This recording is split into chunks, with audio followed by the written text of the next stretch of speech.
And he looked me dead in the eyes and he said, I don't trust anyone anymore. And there wasn't an ounce of fight left in him.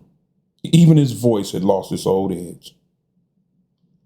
And I guess that's probably what hit me the hardest. Because after knowing him for 40 years, a man I thought I would never see fold just did. And when you see that kind of look in a man's eyes, you know he's had enough.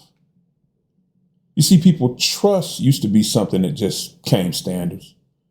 Most times you never even thought about it. Hell, I guess it was just kind of par for the course. And then life started to happen. Overtime and divorce and betrayal. Somewhere along the way, people, piece by piece, that trust somehow got carved out. You see, the problem is, though, once it's gone, it's gone. But see, that changes how we deal with each other. You start to hold back more and you only choose safe topics when you're talking. You give short answers and you don't really make eye contact. You start to say, I'm good, even though you know you're not. And about halfway through the conversation, you're already looking for a way out. And you're not even realizing that every single man in that room is feeling the exact same weight as you are. Just nobody's saying it. And nowadays, most men just choose to suffer in silence. A divorce can really fuck a man up inside. Yet he'll try his best to keep it hidden.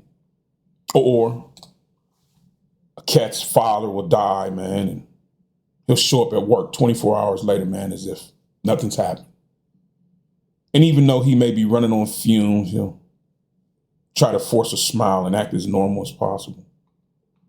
When in reality, his stomach's all fucked up and he's not sleeping well and drinking a lot more than usual. But since nobody's checking in on him, he doesn't bother to tell anybody. The world will just look at him and shrug their shoulders and call it just being a man. But people, in reality, if being a man hurts that much, maybe it's time we change what that means. Because that's not strength. That's simply stuffing everything down inside until you're numb. And then when you do try to open up, your own pride steps in and shuts you down. Because as men, nobody wants to be known as that guy who can't handle it. In our world, you show a little weakness and people turn away from you or they'll change the subject completely on you. So what do? Just choose to be quiet.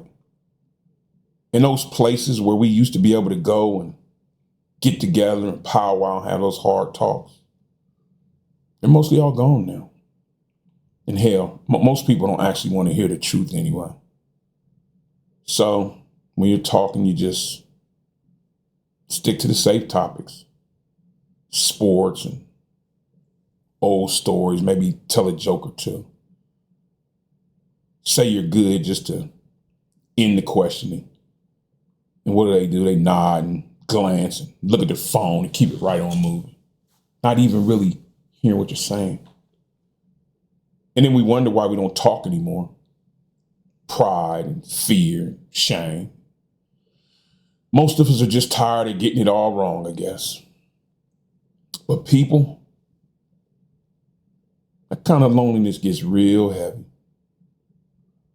And then once your own people stop checking in on you because you've pushed them away, you've trained them to leave you alone, you stop reaching out too.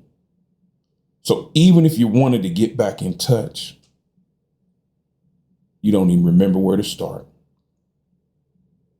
And people, there's no shortcut that fixes all this.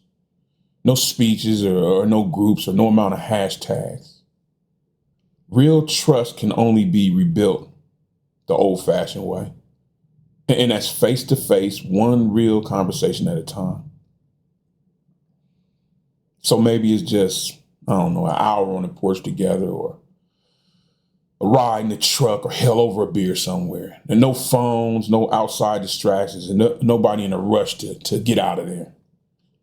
Just two men sitting down like we used to do it, finally dropping a fake mask and the I'm good act, and really talking and sharing.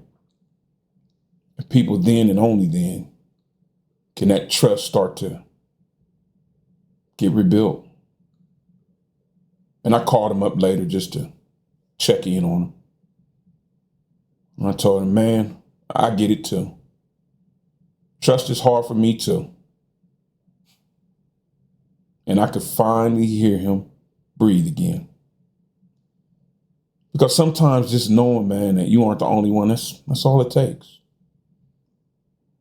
And by all means, if this speaks to you, please say so. And even if it doesn't, don't just scroll past, because this is about all of us. Old and young and black and white, red or blue, it does not matter. And I want you to ask yourself this one question. Am I my brother's keeper? And if you're being real with yourself, your answer should be yes, always. And if you have any thoughts or comments or anything you'd like to add to this, please, by all means, drop them down below and let's talk about them. Because here at Man to Man, every single voice matters.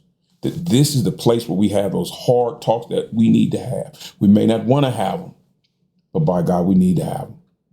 And I just want to thank you guys out there for the comments and the words of wisdom. And I'm learning so much from all you guys, even from people who don't agree with what I have to say. Thank you too. Hey, you learn from everybody. And I hope we can continue to collaborate and come up with solutions and try to educate and help each other, man. The world needs a lot more of that right now. But there's this old saying, man, I like to go back to from time to time. A wise man learns from every situation and every person. And an average man, well, he learns from his own mistakes.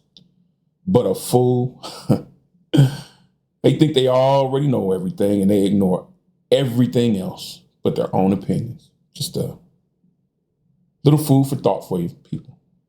But at any rate, take care of yourself and each other. Kindness, love, respect. This world needs a whole lot more of these, especially right now. At any rate, I'll catch you guys in the next one.